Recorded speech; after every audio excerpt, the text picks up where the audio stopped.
Hi, my name is Jenny Lynn Patterson-LaCour, and I am the founder and CEO of Jenny Lynn Fitness, home of Sweat.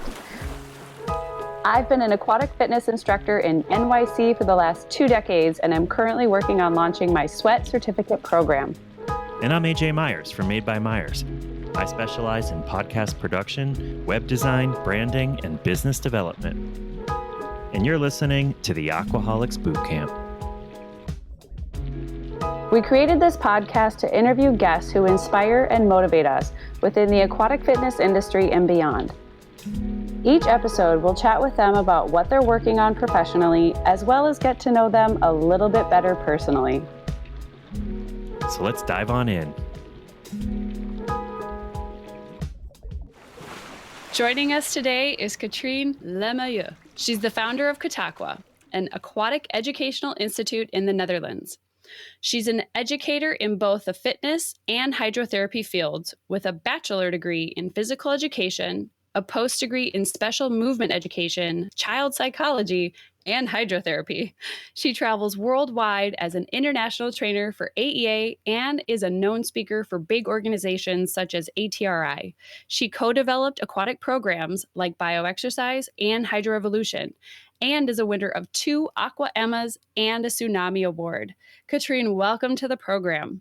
Hey, hello. Hello, Katrien. Welcome. Woohoo, yay.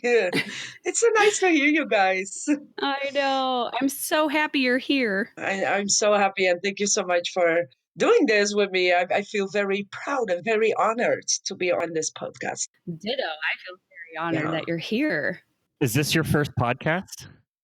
This is my first ever podcast. Oh, What? wow. Really? Yes. Yeah, I've been doing interviews, but I was on Zoom with video. This was my ever first podcast. So I hope that people enjoyed listening to me and us. I think they will. So, Katrien, where are you calling in from right now?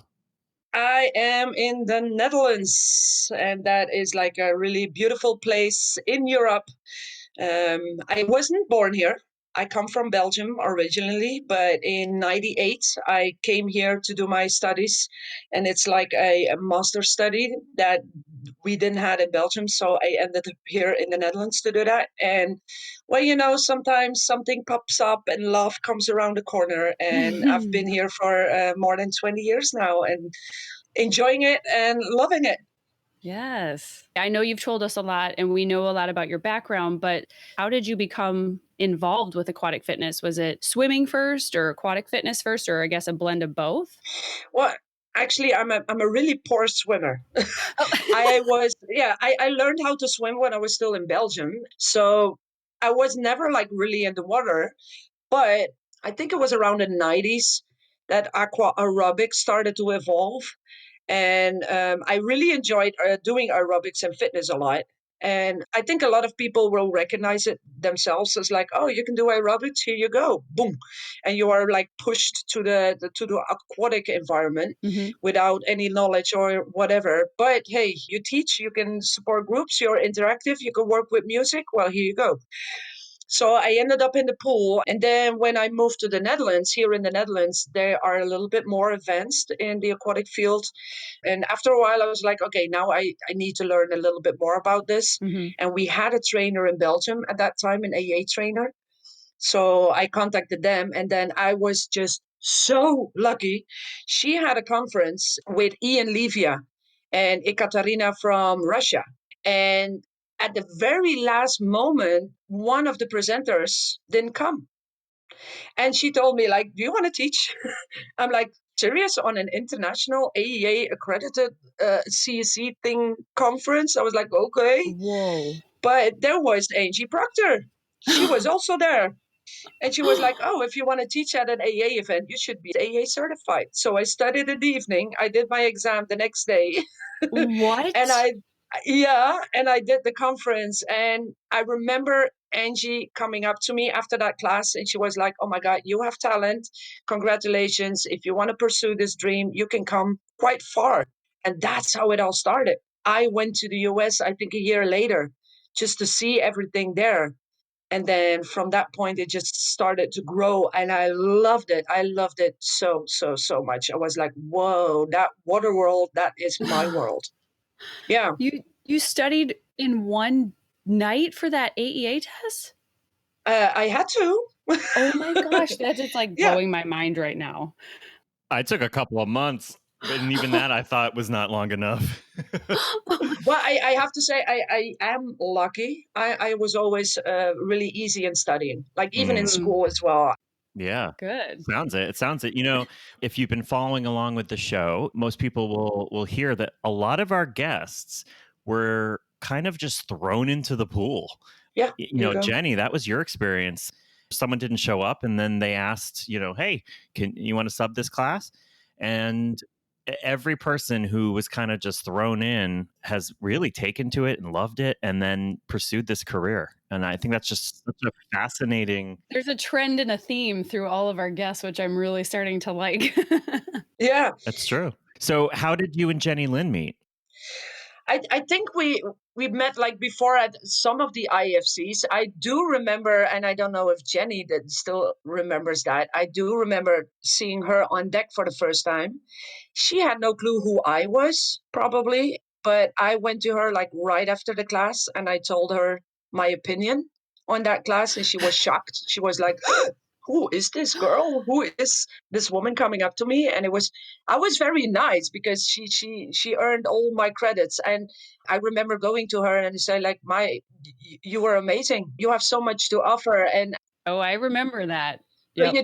you do. Yeah. Yeah, because I knew of you, and I knew that, you know, because we all have people that we look up to or are inspired by or aspire to be like. And I had heard so much about you and everything that you were doing overseas, and just like the leader that you were, because you're a very take charge, get it done, don't doubt, don't second guess, just go. And it's one of those things, when you came up to me first, I was already shaking like a leaf, and you gave positive feedback, and I was like, catch your breath, you're doing fine. And it was just, you know, and then over time, you know, Angie started to say things, you know, like, oh, you're getting compliments from these people, and these people are saying things, so you just want to do better and strive harder, because you're like, okay, this is the pack I want to run with. I want to be in this pack. And so you just work harder. So yeah. And it pushes you, right? yeah. And I remember that. And then I think it was years later that we were connected through the program of HydroRevolution. They told me that we're going to do like a 1 week shooting with you. And I was like, oh my God, is this really happening? Are we going to work together? You know? And I think that week, I think it was even more than a week that we spent together, like working so hard, getting all the scripts done, like waking up at 7, have a meeting at 7:30, eating breakfast, have the scripts ready, rewriting, go in the pool. Then after all the shots in the pool were made, we had to go and do stuff on a desk, like live video. Oh man. And that was probably one of the highlights of my whole aquatic career. Aww. Oh my gosh. And no, but it's true. It's true because the professionalism that you guys had there, I didn't know you that well at that time, but you could like click the switch and be like, okay, come on, you know? And it was, yeah, it was so much, I don't know, it was special. It was so much fun.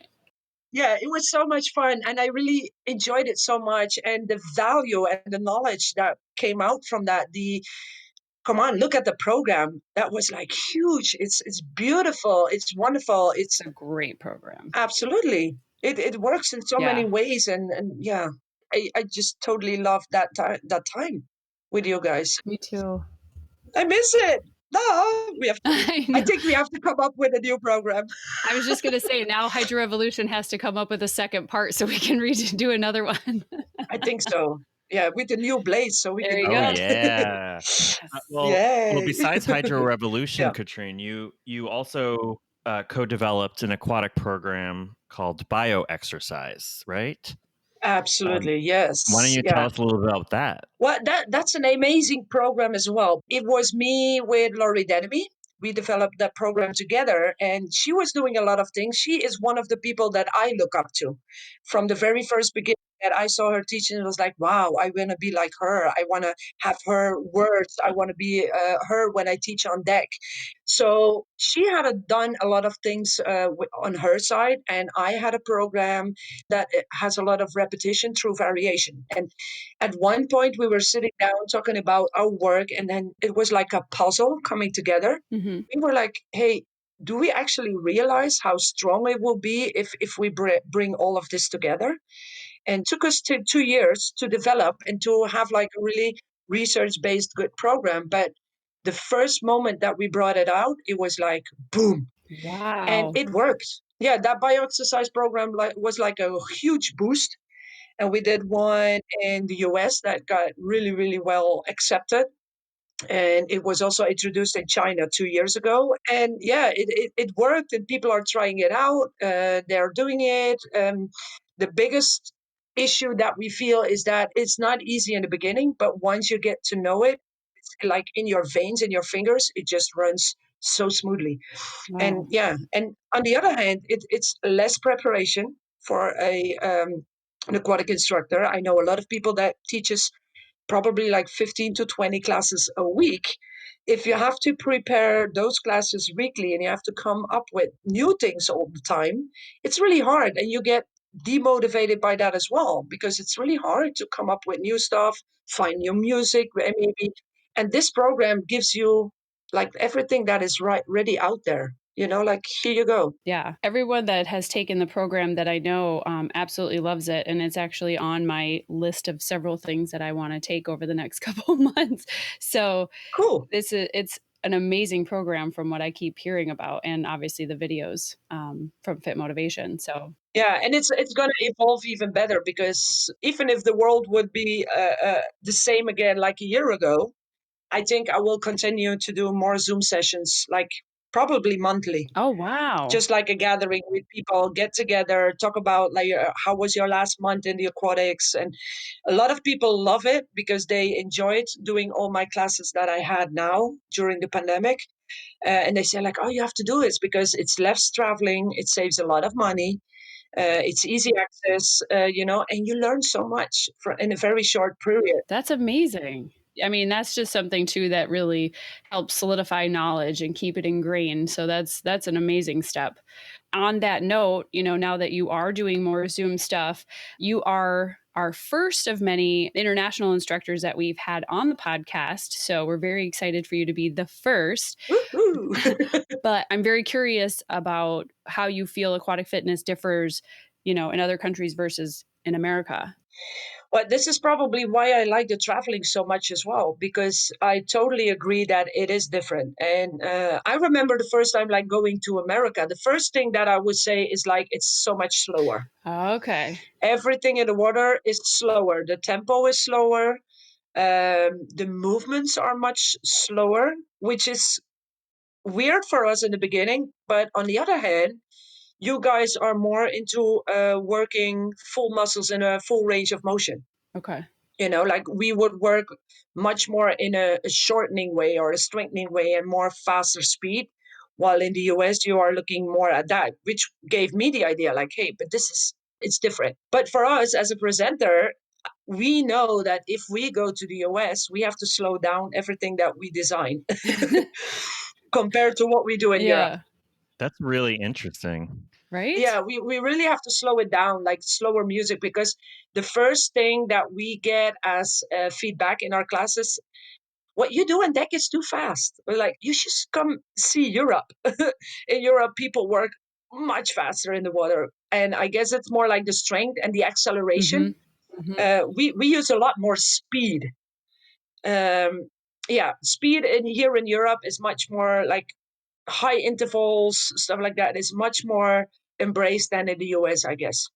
Yeah. I like that style. Honestly, I watch a lot of videos, and I think too, there are some big movements and there's definitely a lot of suspended or level 3 type movements, but I also notice a lot more hand manipulation and the way that the hand slices or cuts in the water Hmm. to get that speed through, each lever. So it's interesting because I like, a lot of variations, but as you can tell from the way I put sweat together. It's like, I like high intensity, speed. So, yeah. Yeah. But that, Jenny is exactly why sweat is so well accepted in the US, because the only thing that they know before was the way they were working. Right. Yeah. And as we look at Americans look at the Europeans as well. So they would give us the feedback, it's fast and this and that, but they still loved it. Yeah. And they still felt like, oh my God, my heart is pumping, my muscles are aching, I'm burning here, so they still embraced it in a way. It was just too different. It was like, whoa, you guys are different, but they still embrace it. And I think Americans are more hesitant in starting to do new stuff. So they were like, okay, but I've been doing this for 20 years and it works. And I got my groups and I got my peeps. And I always tell them, like, okay, you got your peeps now, but what about the young people? If they come in to your pool to try a class out for the first time, and the only thing that they see is 50 plus gray hair people with flower bathing suits, Yep. it's not going to work. So you have to think about your future. You have to think about, what are you going to do in 10 years? Right. You have to bring those young peoples in, and that those young people do not embrace the aquatics from 20 years ago. No. Well, I myself, and I know this, as Jenny and I have worked together for so many years, I've seen Jenny. She was always in that high intensity level. She teaches other classes like arthritis and whatnot, but there's always been an intensity to her teaching and her classes. And the only other place I would see that is in Europe and abroad. That it seemed to me that aquatics, at least in America, was just never the same as it was everywhere else in the world. And that didn't become crystal clear to me until my first IAFC. When I saw everyone from around the world gathering, and I was like, wow. Yeah. Every single international instructor brings it to the table. Mm-hmm. And it is incredible. So my question to you, as someone who's traveled all over the world and seen it in different places, what do you think are the biggest misconceptions? And what can we do to change people's minds? Well, I think the biggest thing that we have to remember, it all started in hydrotherapy, and that the fitness part only came a lot later. So there was already a lot of development in the therapy world. Everything needed to be evidence-based. Mm.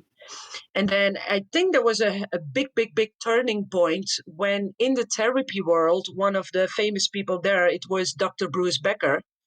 He said that the aquatic fitness world is going to be much faster in the progressions than the therapy world ever was. And that's not because the development was not there. It is just because it's going so fast that they don't have the time to measure it and to put evidence on it. And that was a misconception that is still out there that we need to fight against too. But it is practical based. Don't wait for the evidence to come. We already see the results. It's already out there, but it's not evidence based. It's practical based. Right. And that's I think we can change it by just keep on doing the things that we do, keep on putting it out there on social media, and the people will follow. Oh, yeah. But it's different. So everything that is different is going to bring resistance to it. Mm-hmm.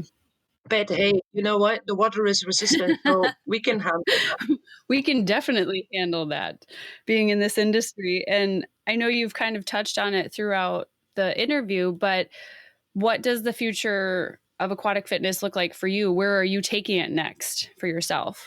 I see a lot of new things coming up, especially here in Europe. We have a lot of new development on equipment. And what I see is that the development, especially in equipment, is that it is water equipment. And it's not a copy paste from the land fitness or the aerobic world, which was there in the past years. We all know the copies that we made. Like the first trampolines that we had in the water were the regular trampolines until they noticed, well, they might change it a little bit because of the aquatic environment. And now we have these wonderful, great trampolines that do not work on deck, but they do work in the water. So that's a good thing. That's a good development. Another thing that I strongly believe in is the programs. And the common instructor of now is not the typical monkey see, monkey do instructor anymore. No. He has a more coaching job. This is the exercise. This is how you can change it. This is your progression. Oh, it's too hard. Okay, here's a regression for you. Oh, you have a shoulder issue. Here you go. Mm-hmm. Then you can do this and this. And you can change it on the spot. And that coaching part, it's huge. Huge. Absolutely. And I guess the development is right there. It's in the instructor. It is in the education of the instructor. It is in the knowledge. It is in the self-regulation of the people, and it's in the water itself. That's it. Jenny, you actually made a presentation as part of one of your presentations at IAFC that you're more than just an instructor when you're up there. You're a coach, you're a motivator, you're an educator, right? I mean, there's psychologist, yeah, therapist, baby, yeah. Sometimes a babysitter, yeah. Yes. Yeah. Coaching command really, I think, once I realized being both teaching in classes and gyms, doing one-on-ones, going to in-home, and then getting to a presenting level just nationally, not even internationally yet, but just realizing the different roles that we play and the fact that we have to also deliver information to different people in different ways because everyone learns differently. You are wearing so many hats when you're up there. Yep. And it's, I think, the well-rounded instructors who take all of that on and take that challenge and say, yes, how can I be the best of the best to help others become the best of the best, not just other instructors, but your students. And that's where all of the versatility in our teaching skills comes in. Exactly, Jenny. Like that multitasking, that coach command technique is something that people need to develop. The only part that is really, really hard, there is a talent part in it because knowledge you can learn, but like interaction with the people, teaching from the heart, having a passion is something that you cannot really learn a lot. And yeah, that's where the biggest, best coaches come up. Right. You know, like every time they push their own limits, they're right there. They see something and at the spot, they can change it totally.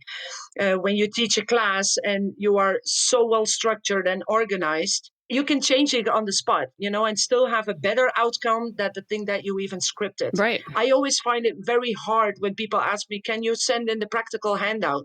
I always ask them, like, can I do that after it?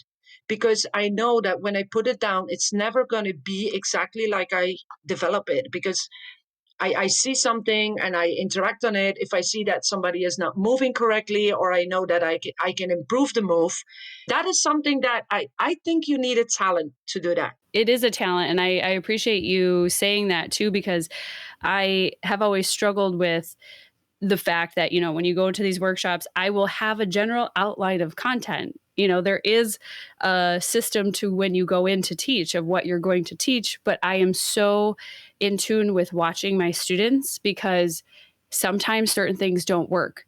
And sometimes other outside circumstances affect what you can actually deliver or how you give it. And so you have to be willing and able to adapt and know that like, okay, these students are not going to be able to do maybe this. So I have to modify with this. And that's something that just has to become almost like intrinsic in your body, like just a part of who you are.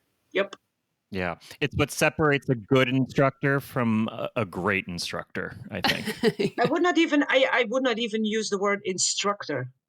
Because an instructor for me is always somebody that instructs others. And it's the people instructing you. You can learn the exercise, you can learn to structure a class, but to learn how to play with the people, how to be inside their heads, that's a talent. Yeah, no, it absolutely is. And this has been such an amazing conversation that I feel like you've given us so much. One of my last questions for you was going to be what advice you would offer other instructors, students, or anyone that's interested in kind of getting involved in the type of work that you do, either with aquatics or building, a certification program. What advice would you give them?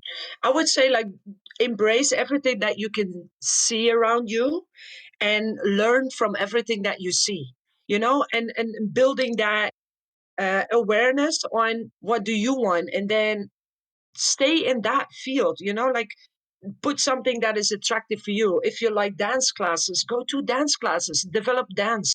If you like more high intensity trainings or even like strong nation, do that. Like start from where your heart is. Yeah. And then you can develop to even from a high intensity class. You can still go to an aquatic dance class and develop there, but find your true heart first. What do you like? What is your motivation? What is pumping your heart rate up? And that's what I hope that people will follow more. Yeah. Not trying to copy others. Find your true heart. Start from that, and then your world is going to open anyway. So please find your true spirit first, and then develop from that. That's good advice. Oh, that's a beautiful note to end on. Yeah. I love that. Thank you so much for your time. Yes. Thank you, Katrien. Thank you so much for doing this. It was really nice to talk to you guys again. And we'll talk soon. Bye. Bye. Bye. Love you. Bye-bye. Mwah. Mwah. Mwah.